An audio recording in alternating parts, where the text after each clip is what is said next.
Timmy Joe reviews anything. Reviewing computer parts on YouTube. That's Woo! Gotta be pumped on that, right, Will? Computer parts! Woo! Oh yeah. What's up, people? What's up? I'm back with a video card review. It's Timmy Joe making videos about computers on the internet. Isn't it lovely? Ha! We have a video card review for you here today. One that has not come across my desk as of yet. And when I come across video cards I haven't reviewed yet, booyah, put them on the bench, make it happen. And this is my updated bench that's got an older CPU on it, but damn impressed with it. It's an i5 570K, overclocked to 5 gigahertz. It's a beast of a gaming chip, but that's not what we're here to talk about today. It's on the, crazy saber-tooth motherboard, 32 gigs of RAM, housing a GTX 760. And it's running through a little bit of FireStrike right now, and yeah, it's got 2 gigs of VRAM. It's not bad, and if, people have been touting the 750 Ti as being a fairly good, budget option, and, still performs pretty well, this thing should be much better, right? Right. It's awesome, actually. It's not bad, and we'll get to the reason why I wouldn't consider it my ultimate budget pick in a second, but it's not a bad, we'll kind of judge it against some of its peers in just a moment, but it's running a little bit of FireStrike right now.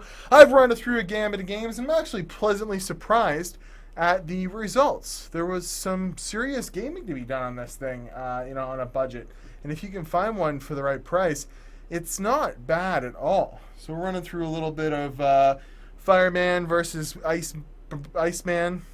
No, I'm not talking about Top Gun. And it's just going to settle up. We're going to see a result, and it's going to be what? With 5 gigahertz on the CPU, we got a pretty much optimal 6167 with a graphics score of 6883. Okay, so let's jump on over here.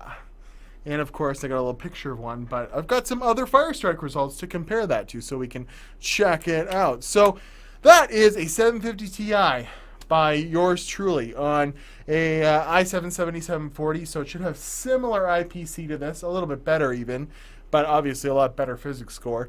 But it's getting a 51111. 5111. There we go. 5111 in FireStrike graphics test. And this would be a very similar, well, it's not even similar because this is still an older architecture compared to the 750 Ti, which is Maxwell. This is Kepler.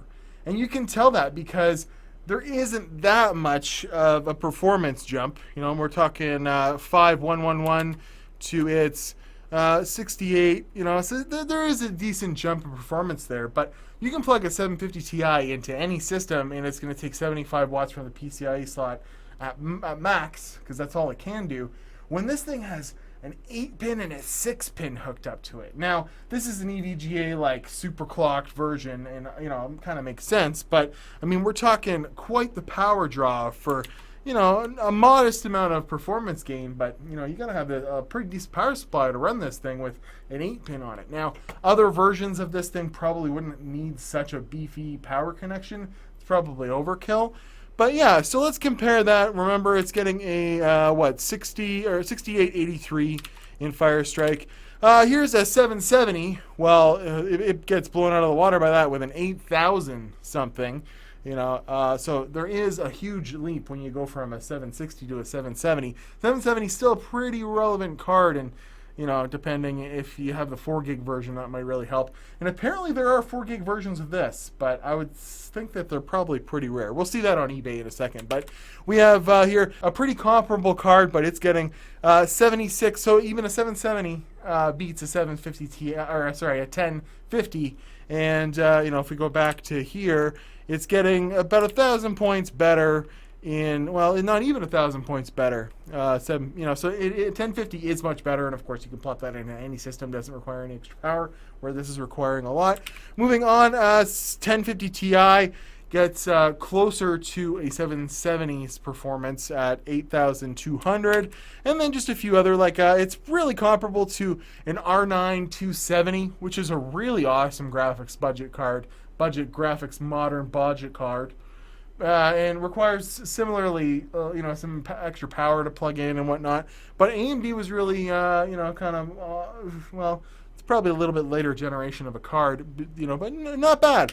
And then, if you want to go with an APU, like if you're thinking of APU, buying a card like this and a Core i5 is going to net you a whole hell of a lot more performance, almost double that.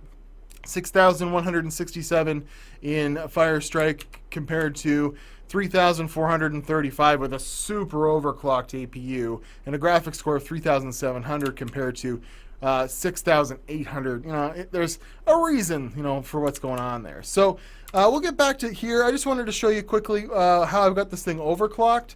And FireStrike doesn't like having MSI Afterburner open.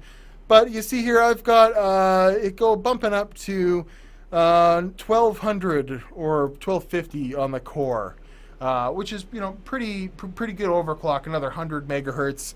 Put the power limit up and got another 300 points on the memory. But we see here it's getting over 1200 megahertz on the core in Unigen. So, while Unigen is running with a hefty overclock going on. And that's about the limit for where I could get it. So let's go ahead and shut down this crap. We'll go back to my little web pages here, and we'll see that, poof, it has 1,152 CUDA cores and a base clock of 980, and I had it at 1,200. So, there's some GPU boost going on there, and, just a decent overclock on this EVGA version.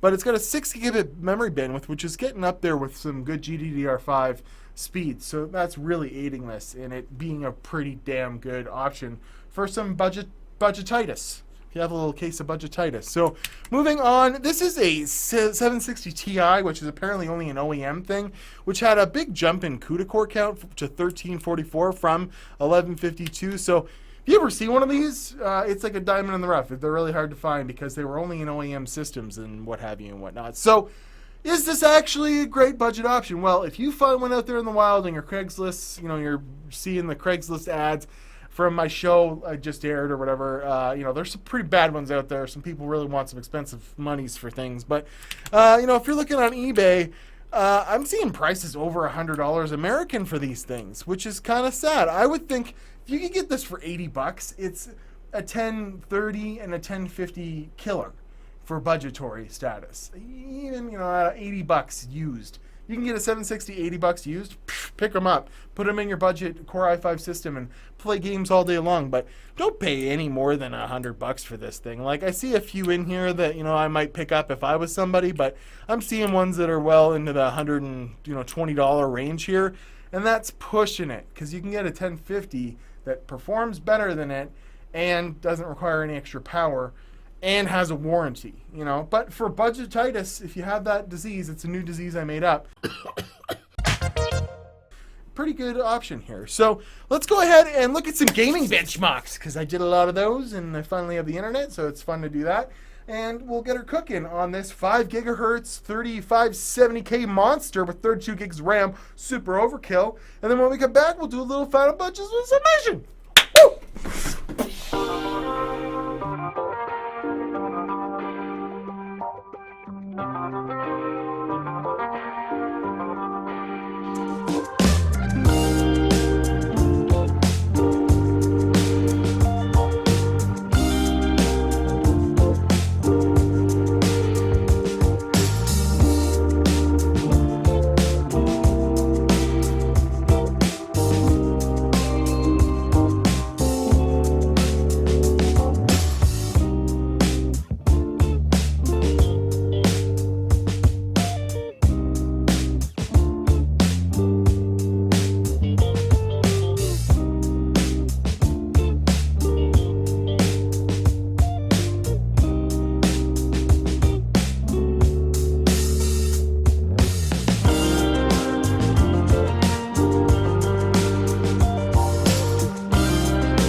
we're back. We're making it happen.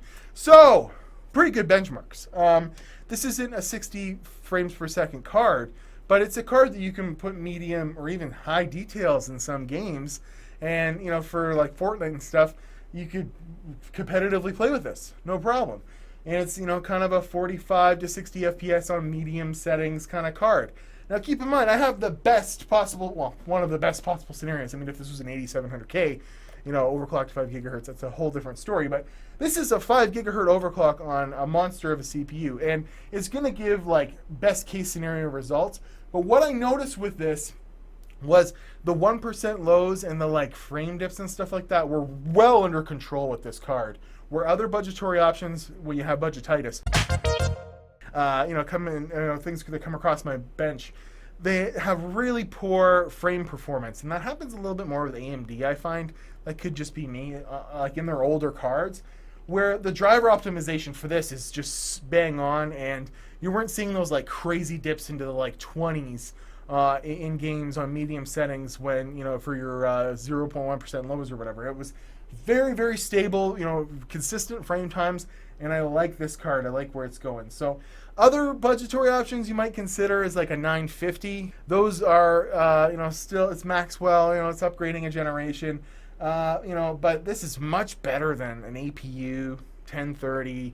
It's cheaper, you know, probably than a 1050, and it's getting you near 1050 performance for not a bad deal at all. So 760, I was pleasantly surprised. I give it a super thumbs up. And where the 750 Ti is kind of getting really long in the tooth, like it's not even as good as a GTX 1030, this thing is better by far.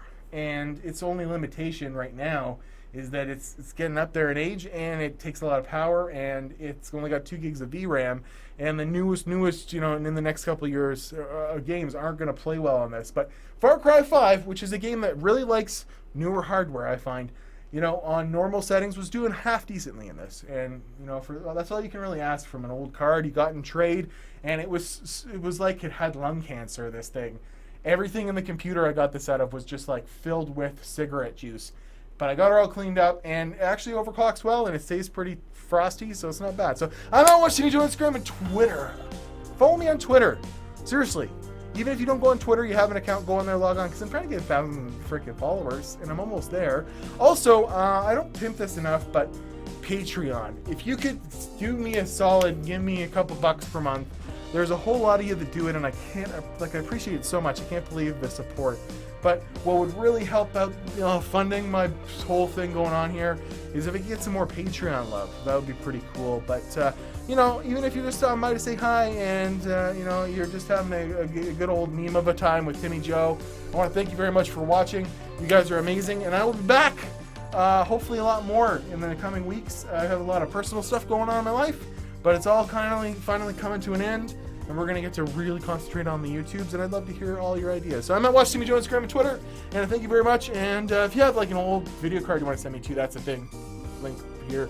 And if you want to submit an entry to my ongoing Craigslist, but stupid people selling stuff on the internet, it's sillyads@timmyjoe.com. But I got to go now. Thank you very much for watching. 760 Ti in the bag. No, 760 I should say. In the bag. Not a bad. I give it a recommendation. Don't spend any more than $80 to $100 on it. 80 used would be a really good deal, I think. Bye.